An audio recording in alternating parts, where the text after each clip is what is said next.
da iawn I chi gyd a chroeso i'r oedfa foriol, yn aelodau, yn gyfeillion ac yn ymwelwyr, a rhai sy'n ymuno â ni ar weblyfr, ar Facebook a YouTube. I said I'd made a New Year's resolution last week to welcome those who join us faithfully on YouTube and Facebook. So hopefully I'll remember that every week. And to wish you a Happy New Year. I wished an early Happy New Year last week on the 31st, but now yn swyddogol I ddymuno blwyddyn newydd a iachus gobeithio a bendithiol I ni gyd. Lovely to see you all. And we join together to sing a very, very appropriate and apt hymn, number 87, gan John Roderick Rees. Rai ohonoch chi yn ei gofio fe fel athro, siwr o fod. John Roderick Rees, I ddiw a dechreuadau rown fawl am ddalen lan am hyder yn y galon ac ar y wefus gan, awn rhagom i'r anwybod a'n pwys ar ddwyfol fraich, ro nerth am flwyddyn arall I bob un ddwyn a'i faich. 87.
Bod y goeden a'r addurniadau wedi mynd am flwyddyn arall I ni dal yn sŵn yn y dolyg fel petai. And of course today is Epiphany Sunday, Sul yr Ystwyth, pan I ni yn cofio yn draddodiadol am ymweliad y tri gŵr doeth, y doethion, I breseb Bethlehem. This is the Sunday when we traditionally remember the three wise men arriving at Bethlehem. So I will be reading from Matthew's Gospel, the second chapter of Matthew's Gospel. If you're following in the Welsh Bibles in your pews, it's on the very first page, obviously, of the New Testament, page 1, if you're following in English, in the English Bibles, it's on page 980. 980. Matthew chapter 2. Ac eto, fel y darlleniadau Beibledd bob blwyddyn, dwi ddim yn ymddiheurio nawr am ddarllen o'r hen gyfeithiad, o gyfeithiad William Morgan. Felly, ac wedi geni yr Iesu ym Methlehem Judea yn nyddiau Herod Frenin, wele doethion a ddaethant o'r dwyrain i Jerusalem, gan ddywedid, pa le y mae'r hwn a anwyd yn frenin yr Iddewon. Canis gwelsom ei seren ef yn y dwyrain a deithom i'w addoli ef. Ond pan glybu Herod Frenin, ef e a gyffrwyd a holl Jerusalem gydag ef. Ac wedi dwy'n ynghyd yr holl archoffeiriaid ac ysgrifenyddion y bobl, ef e ymofynodd a hwynt pa le a genid Crist.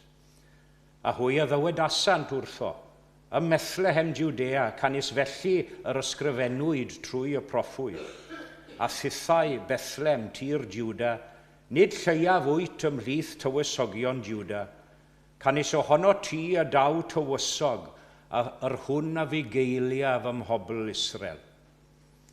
Yna Herod wedi galw y doethion yn ddirgel, a'i holodd hwynt yn fanwl am yr amser yr ymddangosasau y seren.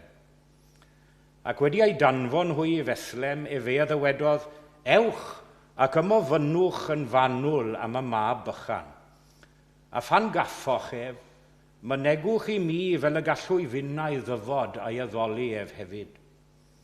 Hwythau wedi clywed y brenin a eithant, ac wele y seren y welsent yn y dwyrain aeth o'i blaen hwy, hyd ond i ddaeth hi y sefyll goriwch y lle yr oedd y mab bychan. A phan welsant y seren, llawen y chasant a llawenydd mawr dros ben. A phan ddeithant i'r tŷ, hwy a welsant y mab bychan, gyda mair ei fam, a hwy a syrthiasant i lawr ac ei haddolasant ef.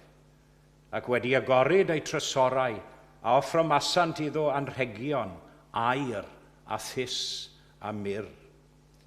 Ac wedi ei rhybuddio hwy gan ddiw trwy freuddwyd na ddychwelent at Herod, hwy a eithant drachefn i'w gwlad ar hyd ffordd arall.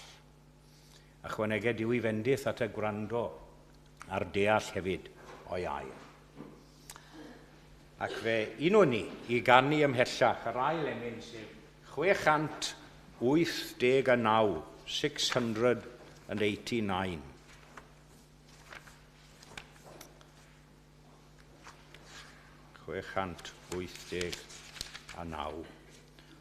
O arglwydd, dywed i'm pa lun y gallaf gario meichi a'i fi'n, mawr ydynt hwy a minnau'n wan, pa fodd a codau'r lleia i'r lan.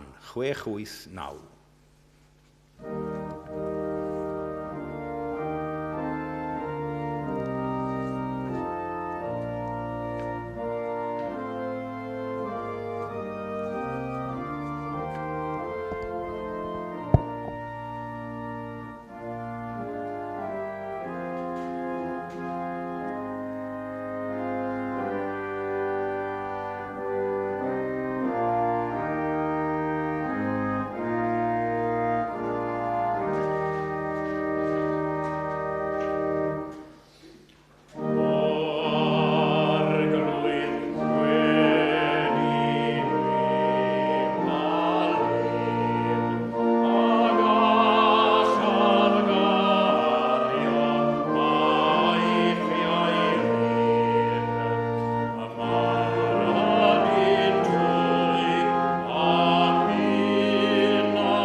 Cyfle i ni nawr I droi at Dduw mewn gweddi. Let us all turn now to God in prayer. Cydweddiw.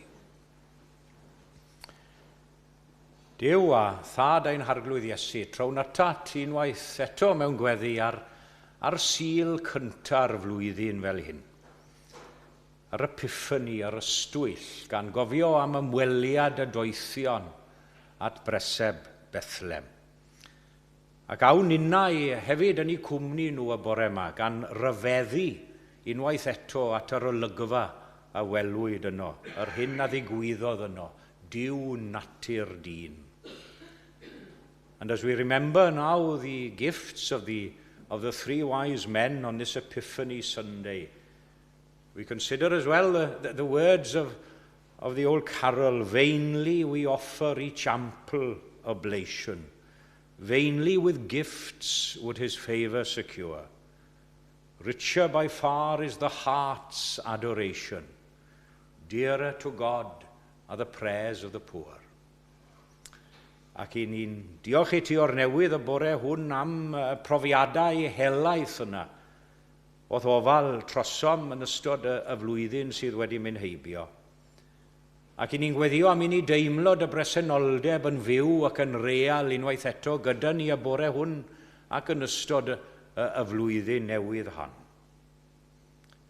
Gwyddom dy fod ti yn bresennol bob amser, ond ni sy'n methu dy weld ti a methu dy deimlod I yn aml. I ni'n cofio geiriau'r ysgrythyr lle a byddo 2 neu 3 wedi ymgynnull yn fe enw I yno yr ydwyf yn ei canol hwynt. Ac am gael ffydd ac ymddiriedeth, mwy o ffydd ac ymddiriedeth y flwyddyn hon, I gael gafel yno ti, ac I sylweddoli dy bresenoldeb parhaus gyda ni, ein bod ni weithiau yn ffoi o ofal a ddafel di. Lord of light, we remember today the journey of the wise men, how they were inspired to follow what they took to be a sign, the star. And we remember how they traveled, persevering in faith, even though they had no clear idea perhaps where they were heading, nor what they would find exactly at the end of their journey. And you have promised us all through your Son Jesus that those who seek in faith shall find, and those who knock in faith, the door will be opened unto them. And may the experience of the wise men now be our inspiration this morning to seek for the truth and to keep on searching as well, even when things seem against us, in the assurance that whatever comes to meet us, we will one day complete our quest, as it were, and discover you for ourselves. Fel ym mhob defosiwn, mae'n reddfol iawn I ni gofio am rhai yn ein gweddiau a'n meddyliau ni. I ni meddwl am lawer o deulu ffydd yn yr eglwys hon sydd yn llesg ac yn wael ar hyn o bryd. Anwylderau corff a meddwl rhai yn galaru ar ôl anwyliad. Byddwn yn enwi un yn arbennig o gwmpas bwrdd y cymyn nes ymlaen. A'r atgofio na theimladau hynny yn fwy miniog rywsut yr adeg yma'r flwyddyn. Bydd di a ddiddanu ddwyfol yn agos at yn gefn ac yn gymorth iddyn nhw ym mhob adfyd a gofid. And as we remember others now in their needs this morning in our prayers, we commit ourselves to your keeping, and we ask you to bless our simple yet sincere act of worship this morning. And may everything that is said and done and sung be to your glory and to the furtherance of your kingdom here in this particular church and on the earth in general. I bwy y perthyn mawl, and efe nid I ni o ddiw, ond i'th enw mawr dy hun y dod o goniant. ac fe gyflwynwn a gofynnwn hyn oll yn enw ac yn heiddiant Iesu Grist a'i hun. Amen.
Good morning, bore da i bawb, a blwyddyn newydd a chroeso nôl.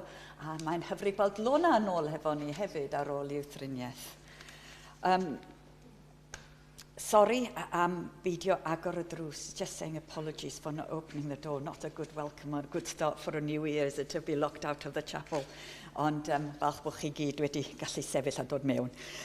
Diolch yn gwnidog. Y bore yma am ein harwen ni yn yr oedfa gymyn, ac hefyd diolch i ti, Will, am ein harwen ni hefyd ar yr organ. Now we're back to the usual pattern of services, so, and it's a busy January ahead of us. So felly fydd na am hanner di pedwar heddiw, 4:30 today, there will be the Bible studies, 6 o'clock evening service, followed by the Curry Club. And the Curry Club this Sunday will be in the Gobel of Soho, 12 Bateman Street at 7:30. Yn nos yfory, ni'n dechrau ar sesiwn newydd. Mae'r annibynwyr wedi trefnu sesiynau hyfforddiant ar gyfer arwain oedfaon. Ac mae'r sesiwn cyntaf yn cael i'w bydd ymlaen nos yfory am 7 o'r gloch. Sesiwn cwrdd Zoom fydd o, bod ni'n cwrdd, we're going to be... I'm going to say this in Welsh because the sessions are in Welsh. Mae yna sawl hub trwy Gymru ac mae yna hub yma yn Llundain a fydd hwnnw yma yn Eglwys Gymraeg Canol Llundain. So felly, os chi'n rhydd ac yn gallu cyrraedd yma nos yfory achos y tube strikes, mae y cyfarfod yma rhwng 7 a 9 ac fydd y thema ar gweddio dan arweiniaeth a parchedig Iwan Llywelyn Jones. Yna, dydd Mercher, fydd ni'n ail ddechrau'r cyfarfod canol dydd, ganol wythnos. Just saying we'll be restarting the mid-week, London service on midday. And do come along for informal service and a chat and a cup of tea afterwards. Y Sul nesa fydd Dan Afolaeth yn gwneudog. Dim ond o fore fydd yma, so I was saying next week it'll be a morning service only, because in the afternoon at 4 o'clock there's a Plygain service at Capel y Borough, and that will be next Sunday afternoon at 4 o'clock. Then the next organ monthly recital is here on the 17th of January, and that's after the midday service. And the datganiad organ, or the organ recital, will be given by Alexander Wilson from St Cyprian, Clarence Gate. Then Friday, the 19th, we're running the first Alpha course session here, and it'll take place in Eglwys Gymraeg, Canol Llundain, and it'll be led by Miriam. I think the following sessions might be in different churches. Yna, ar diwedd y mis, the Manon's annual Mad Harpist concert, and that's on the 27th of January. There's a poster in the lobby, so please do have a look at it. Ac nawr, please, awn nhw'n hamgylch i dderbyn eich rhoddion, ac yna dewch laws dair am baned o de.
Diolch yn fawr i Marian am y coeddiadau i ni'n nôl gyda'r holl weithgareddau ym mis Ionawr, ynddo fe.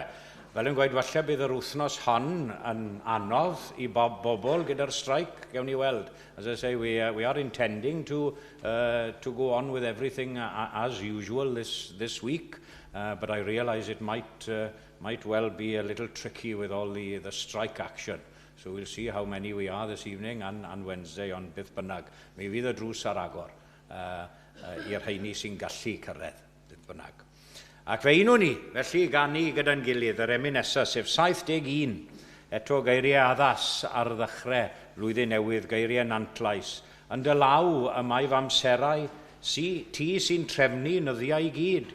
Ti yw lluniwr y cyfnodau, oesoedd a blynyddoedd byd. Rod y fendith ar y flwyddyn newydd hon. 71.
A phan ddeithant i'r tŷ hwy a welsant. And going into the house, they saw. Nawr, mae'r adnod yn mynd yn ei flaen i ddweud yn union beth a welon nhw, ynddo fe? Chi'n cofio? Y mab bychan gyda Mair ei fam. But you know, in addition to what is stated in the verse, because it tells us exactly what they saw the child with Mary, his mother. But I'm sure imagination can swiftly take over when we read the beautiful narratives, especially of the Nativity. And after their long and arduous pilgrimage, I wonder if there was an element, just an element of initial disappointment on the part of the wise men.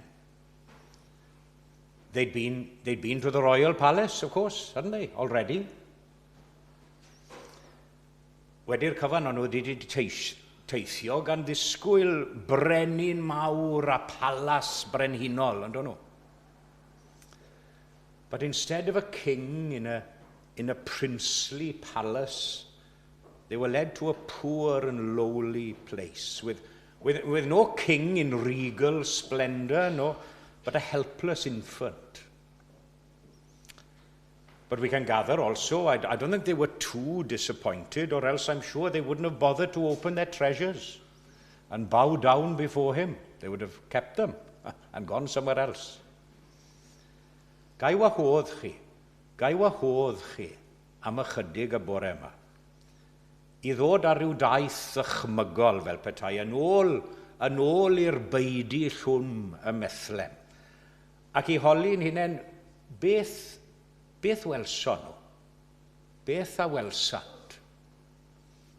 As I say, come with me for a little while this morning to the stable at Bethlehem, and in faith and perhaps a little imagination as well, to ask ourselves, what did they see? What did they see? And the first thing I'd like to suggest to you this morning is that they saw a family. They saw a family. Gwelsant deulu bach syml dinod. They found Joseph, Mary, and the baby Jesus. And isn't Christmas essentially a time for the family? That's what we say often. The family, both in a worldly and spiritual sense. Because the family assumes at this time of year greater importance, because Christianity at its very center has the Holy Family at Bethlehem, a Sagrada Familia. And yna beth yw enw'r Eglwys gadeiriol enwog yn Barcelona. And we are reminded often, aren't we, that one of the most important units in society is the family. And that really perhaps is the basis of all other institutions in existence. Does dim llawer yn harddach, nag oes, na bywyd teuluol pan fod pawb yn cyd-dynnu a cyd-fyw'n gytun. Ond dyw e ddim yn digwydd fel na bob amser, wrth gwrs, unfortunately. Family life isn't perfection, is it, for everyone? I say everyone, but do you know of a perfect family that ever was in existence, including our own, I'd say? Yeah? We're all flawed individuals, aren't we? And without revealing too many skeletons in the cupboards, as they say, I'm sure we all have a tale to tell as far as relationships and family dynamics are concerned. Ond mae'n drist o beth, ond dwi I weld unrhyw deulu yn chwalu am unrhyw reswm, a mae'n digwydd, fi'n gwybod mae'n digwydd am resymau dilys hefyd weithiau. But after all, Christmas does remind us of the centrality and importance of family, and be that, as I mentioned, in the form of a physical, worldly family, but some don't have many worldly families, some have no family at all. Or in the form, it could be of our spiritual family as members of the church and followers of Jesus Christ. As mae Paul yn disgrifio Eglwys Iesu Grist ar y ddaear fel teulu Duw, ynddo fe? A Christ ei hun mewn nifer o gyfeiriadau yn sôn am deulu'r ffydd. We're reminded in every marriage ceremony of Christ referring to himself as the bridegroom, and the union between two people in marriage being likened to the union between Christ and his church. Mae delwedd y Testament Newydd o'r nefoedd hefyd yn debyg I deulu a chartre. Yn hif yn had, mae llawer o drigfannau. Chi'n gofio? Well, what else did the wise men see? After the family unit, they saw within that family unit a helpless child, a little baby. Baban di niwyd di amddiffyn. At the center of that holy family was a child. And when you think of it, isn't there something just amazingly wonderful in the thought that at the beginning of the Gospel and the New Testament and the story, there's a little baby. A little baby. It's so symbolic in a way because our baby is the very incarnation of hope and joy. Mae pob riant am o'n i yn cael ei llenwi gyda gobeith pan ddaw plentyn I mewn i'r byd. And this baby born in Bethlehem is the hope of all the world. And the gospel stresses every time, doesn't it, the value of the child, not only because God came into the world in the form of Jesus as a baby, but because you remember Jesus himself placed a child in the middle of his followers and said, and I'm sure you remember his words, unless you become as this little child, you shall in no wise enter the kingdom of heaven. Gadewch I blant bychain ddyfod ata fi, ac na wa herddwch hwy, canes eiddo a cyfryw rai yw teyrnas nefoedd. And again, isn't it a terrible, terrible thing when some in society will devalue the life of a child? We've heard of some terrible atrocities, haven't we, taken place, even within institutions and schools which have claimed to be Christian. Dear me. But they obviously have not been. All I can say is shame on them because they certainly haven't followed the gospel of Jesus that I read in the New Testament. Ond dyma'r pwynt, ond efe, where the light of Christ does truly shine and the teaching of Christianity is adhered to, well, there all children and all childhood is sacred and blessed. Beth arall a welson nhw? After the family and the baby in particular, what else did they see? Well, thirdly and lastly, I say they saw a manger. A manger. I'm sure, they couldn't help but see and wonder at the fact that this baby was placed in an animal-eating trough. Remember, that's what a manger is. As I say, they'd been to the palace, to Herod's palace. This wasn't a throne. Let's not forget that a manger isn't a cosy cot. O'n cofio ma'n gi yn sôn o'n arfer dod I dad yn y dror, dod I blanket a fyddach yn y dror gwylod. Ond nhw ddim yn cied y dror wrth reswm. Dyna oedd y cot. Yeah. But it's not a comfortable place to sleep where the cattle and the animals eat their food. It was a dirty, stinking place. I've mentioned this before in another sermon. Achos chi'n mae'n ein delweddau ni o'r preseb, meddylwch am ein delweddau ni o'r preseb, maen nhw wedi parchuso braidd, ond nhw, ar cardiau nadolig a golygfeidd o'r beidi. We have, I think these days, a very lovely, romantic, sanitized view of the manger, don't we? With lovely, clean, fresh straw. It probably wasn't like that. And isn't this symbolic as well? Yr hyn sydd yn fara bywyd yn cael ei osod mewn lle mae bwyd yn cael ei roi. the bread of life himself, placed where food is put, not food for human consumption, it's true, but nevertheless, the one who is food and substance for our souls, began his earthly life by being placed in a manger where food and sustenance is expected to be found. Ac oni bai, dwi'n credu, oni bai ein bod yn canfod Crist yn y pethau syml yma. Dwi ddim yn credu gallwn ni cael ein cyfri ymhlith y doethion, ymhlith doethion y byd. The family, the child, the lowly, dirty manger, the lowly things of life. We can't hope to be compared with the wise who travel afar to see God in the simple and in the humble if we are not led this way either. Let's not be compared to the unwise this year in 2024, of whom the Bible says that they have their eyes on the ends of the earth, not looking where they are. Nid draw ar bell draeth amai. Chi'n gofio gan Gwynfyd? We read in the book of Proverbs, the eyes of the fool are on the ends of the earth, and they end up arriving nowhere. Bydde di'n unne felly i efelychu'r doethion, eleni eto yn 2024 a cheisio canfod Crist yn y pethau syml bob dydd, a hynny gogoniant i'w enw. Amen.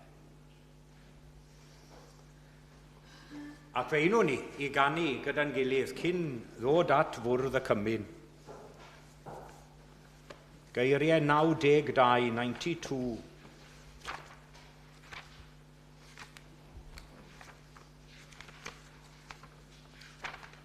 Eto, geiriau hyfryd, T.J. Pritchard.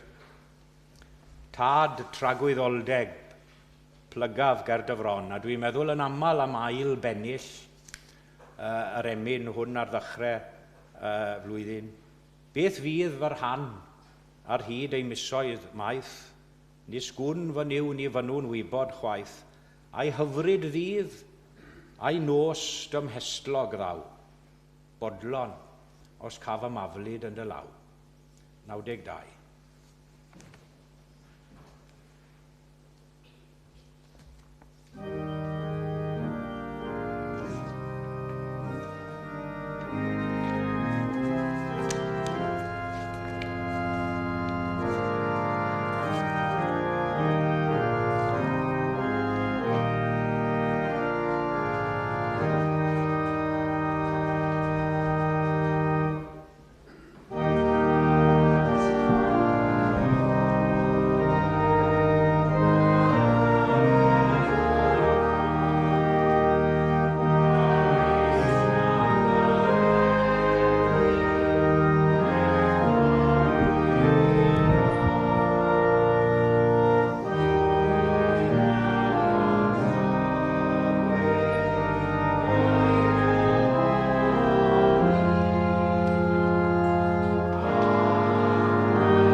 cofio rhai yn arbennig wrth fwrdd y Cymru, ac mae e'n drist iawn o beth i orfod cyhoeddi marwolaeth aelod ifanc newydd o'r eglwys hon. Dim ond llynedd daeth Owen Thomas yn aelod gyda ni, o Peniel Abereiron yn wreiddiol, and Owen was with us on the 17th when the choir was singing here with his mother. Many of you remember Owen. Of course, he did suffer with a brain tumor, and he had thought that things were settled, a little more settled than they were. But sadly, he passed away on, I believe it was New Year's Eve. Felly ni'n meddwl am deulu Owen yn arbennig, am ei fam ac am ei frawd.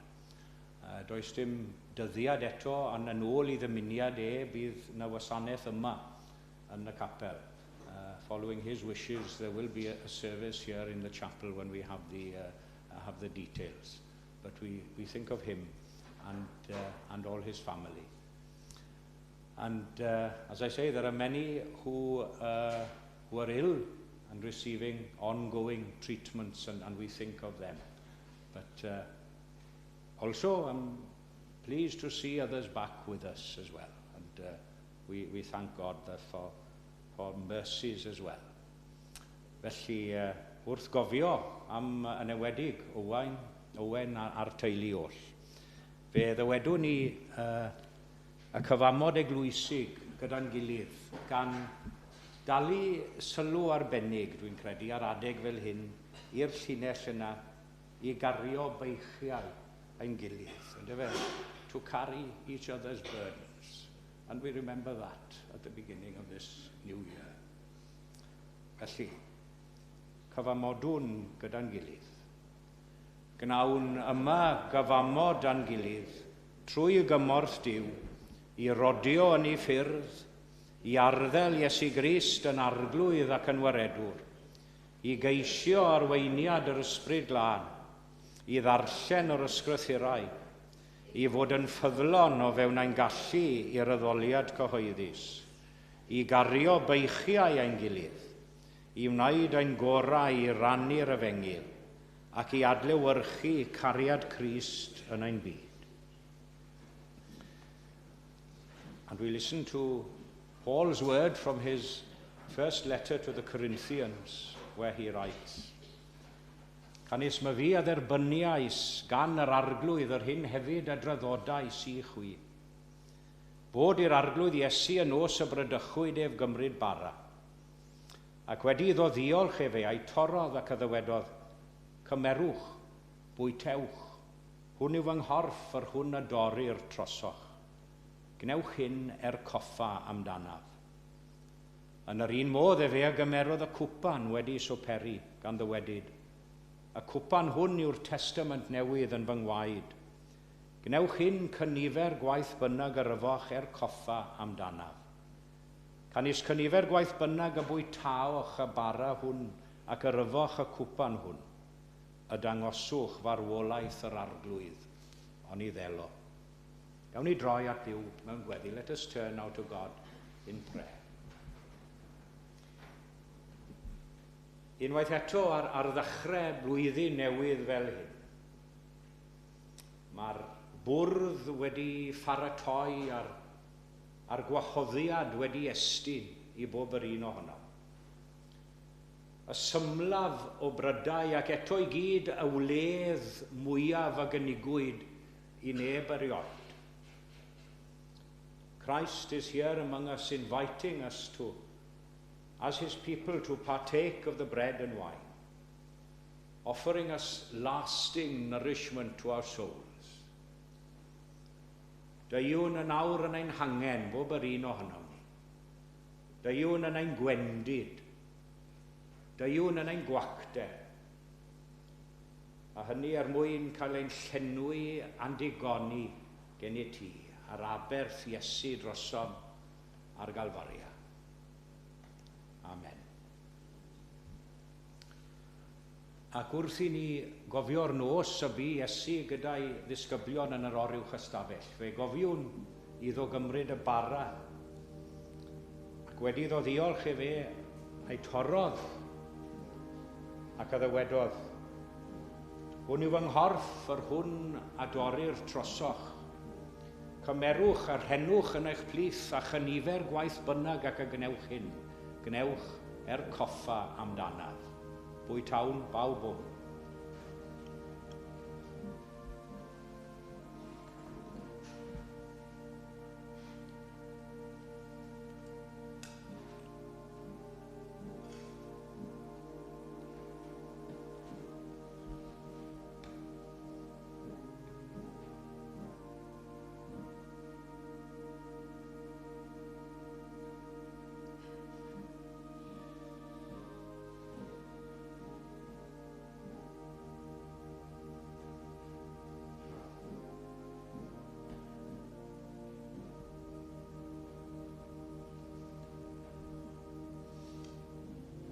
Cofiwn hefyd iddo gymryd y cwpan wedi swperi, a Iestyn i'w ddisgyblion gan ddywedyd, a cwpan hwn yw'r cyfamod newydd yn fy ngwaed i.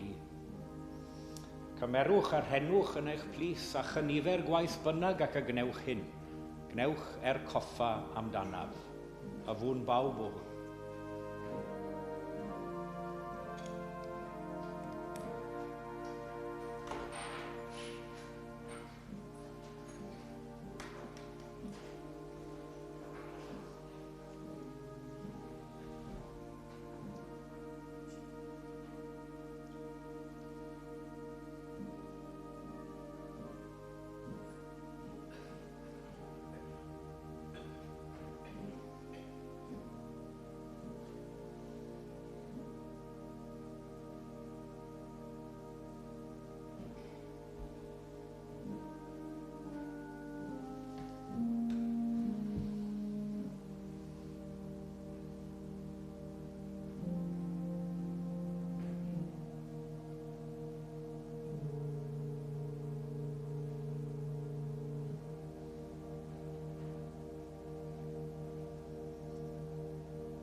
Weddiwn, let us pray. Arglwydd i ni wedi dathlu dy enedigeth y methlem. I ni wedi dathlu dy farwolaeth, cofnodi dy farwolaeth ar Galfaria. Ac i ni nawr yn dathlu datgyfodiad drosom ni gyd. Go with us now as we leave this communion service. And help us to share with others what we have received from you. Fel bo i eraill trwom ni adnabod cariad Duw. Amen.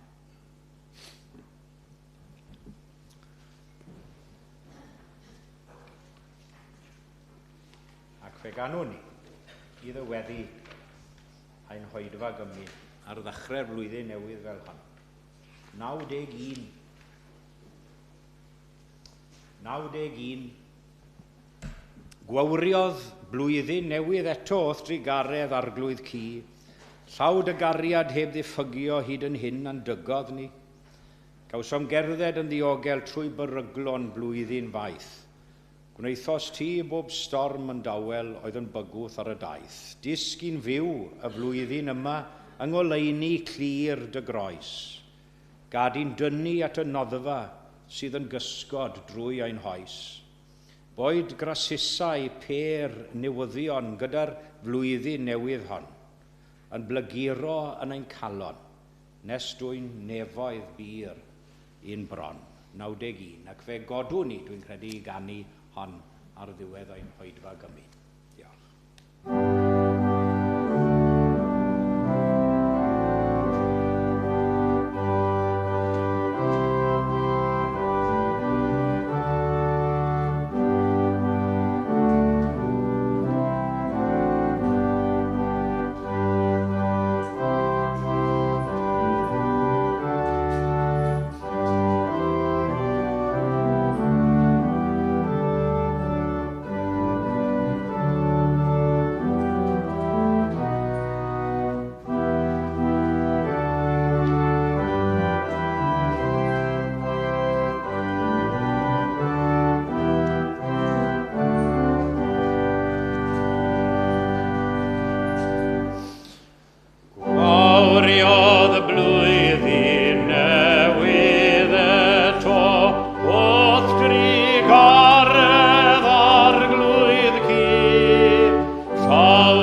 Gawn ni roi ein gofal nawr i'r arglwydd. Let us commit ourselves to God in prayer. Gollwng ni yn awr o dadnefol o dan dyfendith gyfoethog.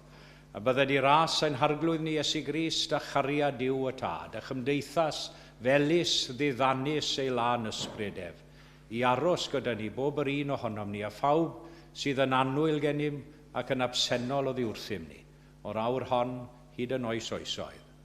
Amen.